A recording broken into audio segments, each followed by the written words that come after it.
হুমায়ুন কবির চক্রান্ত করে বিজেপিকে ফাঁসাতে চাইছে।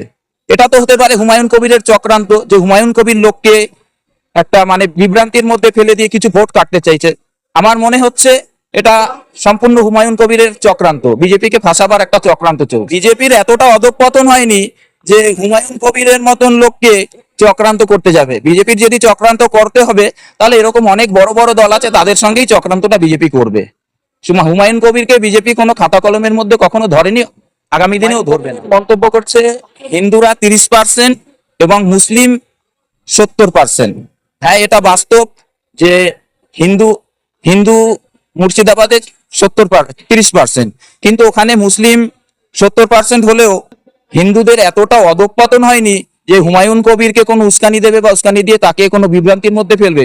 হুমায়ুন কবির নিজের ভোট ব্যাংক ধরে রাখার জন্য মুসলিমদেরকে, কিছু মুসলিম অশিক্ষিত মুসলিম, যাদের আমি সমস্ত মুসলিমদের বলছি না, যে সমস্ত শিক্ষিত মুসলিম আছে তারা, সাধারণ মানুষ এবং শিক্ষিত মুসলিম, তারা ভারতীয় জনতা পার্টির পক্ষে ছিলেন বা আছেন বা থাকবে, কিন্তু যারা মানে অশিক্ষিত গণ্ডমূর্খ তারাই হুমায়ুন কবিরের কথায় লাফালাফি করবে এবং এই সমস্ত ষড়যন্ত্রে লিপ্ত হবে।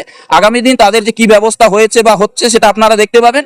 আগামী দিন হুমায়ুন কবির অথবা হুমায়ুন কবিরের সঙ্গে যারা সঙ্গ দিচ্ছে তাদের অবস্থা খারাপই হয়ে যায়। হুমায়ুন কবির এমনই এক ব্যক্তি, যে ব্যক্তি কখন কি বলে নিজেরই তার অবস্থান ঠিক থাকে না।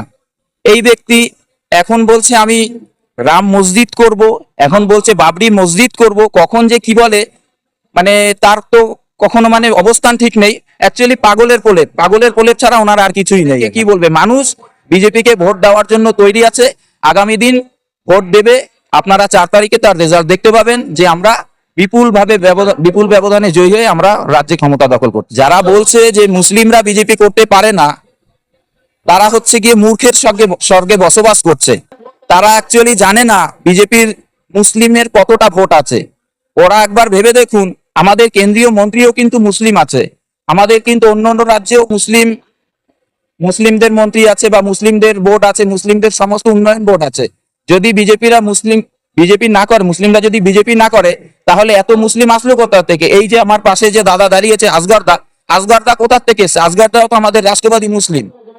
আমরা যদি ক্ষমতায় আসি, আমরা সর্বপ্রথম রাজ্যের সার্বিক উন্নয়নের দিকে নজর দেব। আমরা নজর দেব যেই সমস্ত এলাকায় সন্ত্রাস সৃষ্টি করেছে সেই সন্ত্রাসকে আমরা ভেঙে দেব। আমরা যেই সমস্ত রাষ্ট্রবাদী মুসলিম আছে তাদেরকে, যাদের কাগজপত্র এখনো তৈরি হয়নি, তাদের কাগজপত্র তৈরি করে দেব। এবং পশ্চিমবঙ্গে তথা ভারতবর্ষে সমস্ত বৈধ নাগরিকদেরকেই আমরা ভালোভাবে থাকার একটা ব্যবস্থা করবো। এবং উন্নয়ন তো আছেই সঙ্গে। সবটাই দেখেছে এরা, খেলা, উৎসব, ভাতা, যুবশ্রী, এইসব ভাতা নিয়েই ব্যস্ত হয়ে রয়েছে, উৎসব নিয়ে ব্যস্ত রয়েছে। রাজ্যের উন্নয়ন নিয়ে কখনোই এরা ভাবছে না। আপনি একবার এই রাস্তাটার দিকে তাকিয়ে দেখুন, রাস্তাটার কি অবস্থা। রাস্তাটায় যদি এখন একটা মানে আমাদের ডেলিভারি, মানে আমাদের একজন সন্তান সম্ভবা মায়েরা যদি এখান থেকে যেতে চায়, হয়তো এরকম পরিস্থিতি হসপিটালে যাওয়ার আগেই রাস্তায় একটা অঘটন ঘটতে পারে। ক্যানিং পশ্চিমে একটা সন্ত্রাসের বাতাবরণ তৈরি হয়ে রয়েছে, চারিদিকে সন্ত্রাস করা হচ্ছে। মানুষ যদি ভোট দিতে পারে, আমরা 100% আমরা জিতছি। আমরা কম করে না হলেও আমরা 35 থেকে 40,000 ভোটে আমরা লিড করবে গেছে। হ্যাঁ, উনি বলছে ভালো কথা, উনি ওনার কথা তো বলবেই, উনি তো একজন বিধায়ক, উনি ওনার কথা বলবে। আমার তো বলতে খারাপ লাগে, উনি একজন বিধায়ক, ওনারা তো সবসময় বলে বেড়াচ্ছে ক্যানিং পশ্চিমে দূরবীন দিয়েও বিজেপিকে খুঁজে পাওয়া যাচ্ছে না। তাহলে বিজেপিকে যদি দূরবীন দিয়ে খুঁজে না পাওয়া যাচ্ছে, তাহলে আপনারা পঞ্চায়েত ভোটে নমিনেশন করতে দিলেন না কেন? পঞ্চায়েত ভোটের নমিনেশনটা করতে দিতেন, তারপরে আমরা দেখিয়ে দিতাম বিজেপির কতটা ক্ষমতা। ওনারা তো দূরবীন দিয়ে খুঁজে পাচ্ছে না। কিন্তু আপনারা বলুন, আপনি এই যে মিটিং দেখছেন, মিছিল হচ্ছে, বিজেপি নেই, বিজেপি আছে কিনা আপনারাই তো সব দেখতে পাচ্ছেন। 26-এর নির্বাচনে একটাই কথা বলবো সাধারণ মানুষকে, আপনারা কম বেশি প্রত্যেকেই অত্যাচারিত, আপনারাই অত্যাচারের শিকার হয়েছেন। এই অত্যাচার থেকে আপনারা পরিত্রাণ পেতে আগামী দিন 29শে এপ্রিল সংঘবদ্ধ হয়ে পদ্ম ফুলে ভোট দিন। আগামী দিনে আমাদের বিজেপি সরকার যদি ক্ষমতায় আসে, আমরা 6 মাসের মধ্যে বিচার করে দেখিয়ে দেবো। অন্যান্য রাজ্যের দিকে আপনারা তাকিয়ে দেখুন, উত্তরপ্রদেশে যান, বিহারে যান, ঝাড়খণ্ডে যান, প্রত্যেকটা জায়গায় কিন্তু যেখানেই অঘটন ঘটেছে সেখানেই কিন্তু দ্রুততার সঙ্গে বিচার হয়েছে। আমরা আশা করব আমাদের নেতৃত্ব, আমাদের দল ক্ষমতায় আসবে, অভয়াকাণ্ডের বিচার আমরা 6 মাসের মধ্যে করে দেবো।